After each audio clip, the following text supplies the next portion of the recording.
Okay ನಿಮ್ಮ ಮೇಲೆ case ದಾಖಲಾಗಿತ್ತು. ಈಗ ನಿನ್ನೆ ವಿಚಾರ ಏನಾಯ್ತು? ಕಾನೂನು ಪ್ರಕಾರ ಏನು ಕೇಳ್ಪಟ್ಟದ, ನಾನು 4 ದಿನ ಹಿಂದ್ಗಡೆ ವಿಡಿಯೋ ಮಾಡಿಬಿಟ್ಟಿದ್ದೆ. ನಾನು ಇದ್ರ ತರ ಒಂದು 13ನೇ ತಾರೀಕು ಜಾತ್ರೆಗೋಸ್ಕರ ನಾವು ಹೊರಗಡೆ ಹೋಗಿದ್ದೆ. ಜಾತ್ರೆಗೋಸ್ಕರ ಹೋದ ತಕ್ಷಣ ಸ್ವಲ್ಪ ನನಗೆ ಬಹಳಷ್ಟು ಮೈ ಸ್ವಲ್ಪ ಅಲ್ಕ್ ಬಿಟ್ಟು ಸ್ವಲ್ಪ ಜ್ವರ ಗಿರ ಬಂದು ನಾನು ಹಾಸ್ಪಿಟ್ಲ್ ಇದ್ದೆ. ನಾನು ಇಂತಕ್ ಮುಂಚೆ ಹೇಳಿದ್ದೆ, ನಾನು ಇದಕ್ಕಿಂತ ಮುಂಚೆ ಹೇಳಿದ್ದೆ. ನಾನು ನಮ್ ಹೋಗಿ ಪೊಲೀಸ್ ಠಾಣೆಗೆ ನನಗೇನು ನೋಟಿಸ್ ಏನು ಕಳಿಸಿದ ನಂತರ ನಾವು ಬಂದು ಹಾಜರಾತಿನಂತ ನಾನು ಕಾನೂನಕ್ಕೆ ನಾನು ತಲೆ ಬಾಕ್ತಂತ, ನಾ ಯಾವುದೇ ತಪ್ಪು ಮಾಡಿಲ್ಲ ಅನ್ನೋ ಒಂದು ವಿಚಾರ ಇಟ್ಕೊಂಡು ನಾನು ಕಾನೂನು ತಲೆ ಬಾಕ್ತಂತ ಬಂದದ್ದು ಸತ್ಯ. ಇವತ್ತು ವಿಚಾರಣೆ ಆಯ್ತಲ್ಲ, ವಿಚಾರ ಅದು ವಿಚಾರ ಅನ್ನೋದು ಅದು ಕಾನೂನು ಏನ್ ಹೇಳ್ತದ ಅದ್ರ ಮೇಲೆ ನಾನು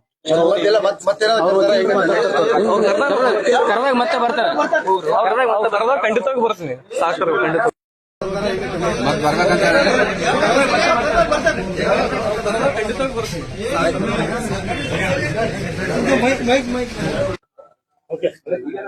ನಿಮ್ಮ ಮೇಲೆ ಕೇಸ್ ದಾಖಲಾಗಿತ್ತು. ಈಗ ನಿನ್ನೆ ವಿಚಾರ ಏನಾಯ್ತು?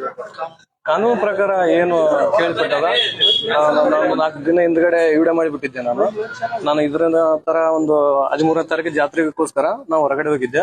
ಜಾತ್ರೆಗೋಸ್ಕರ ಹೋದ ತಕ್ಷಣ ಸ್ವಲ್ಪ ನನಗೆ ಬಹಳಷ್ಟು ಮೈ ಸ್ವಲ್ಪ ಅಲ್ಕ್ ಬಿಟ್ಟು ಸ್ವಲ್ಪ ಜ್ವರ ಗಿರ ಬಂದು ನಾನು ಹಾಸ್ಪಿಟ್ಲ್ ಇದ್ದೆ. ನಾನು ಇಂತಕ್ ಮುಂಚೆ ಹೇಳಿದ್ದೆ, ನಾನು ಇದಕ್ಕಿಂತ ಮುಂಚೆ ಹೇಳಿದ್ದೆ. ನಾನು ಹೋಗಿ ಪೊಲೀಸ್ ಠಾಣೆಗೆ ನನಗೇನು ನೋಟಿಸ್ ಏನು ಕಳಿಸಿದ ನಂತರ ನಾವು ಬಂದು ಹಾಜರಾತಿನಂತ ನಾನು ಕಾನೂನಕ್ಕೆ ನಾನು ತಲೆ ಬಾಕ್ತಂತ, ನಾ ಯಾವುದೇ ತಪ್ಪು ಮಾಡಿಲ್ಲ ಅನ್ನೋ ಒಂದು ವಿಚಾರ ಇಟ್ಕೊಂಡು ನಾನು ಕಾನೂನು ತಲೆ ಬಾಕ್ತಂತ ಬಂದದ್ದು ಸತ್ಯ. ಇವತ್ತು ವಿಚಾರಣೆ ಆಯ್ತಲ್ಲ,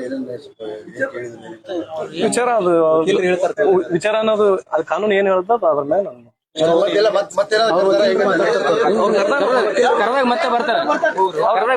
ಖಂಡಿತವಾಗಿ ಬರ್ತೀನಿ. ಸಾಕರು ಖಂಡಿತ